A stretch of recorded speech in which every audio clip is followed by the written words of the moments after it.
I am not saying because many people believe in Jesus, Jesus is the truth. That is not my point. That wasn't my point. My point either. is an historical issue. Did the dead Christ historically rise from the dead?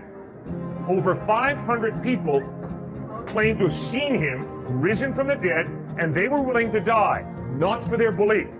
They were willing to die for what they claimed to have seen, the dead Christ risen from the dead. That still doesn't validate it as a historical scientific truth in relation to what you claimed, that when people are willing to die for something that they have seen, large numbers of people, that makes it worth taking as true.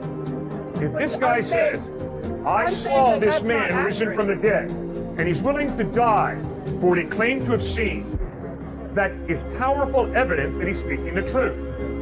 Just think it through. Watch the movie. Catch Me If You Can. What did Frank Abagnale do? He posed as a Pan Am pilot. He posed as a doctor. He posed as a lawyer. And he was lying. But notice that what he did was he desired the benefits of being a pilot, being a doctor, being a lawyer. There is nothing desirable about being martyred. But Matthew, John, Peter, James said, we have seen Christ risen from the dead, and they were willing to die for it. They gained nothing from it except their own death. But they insisted, we saw him risen from the dead. That is a powerful piece of evidence that indeed Jesus rose from the dead.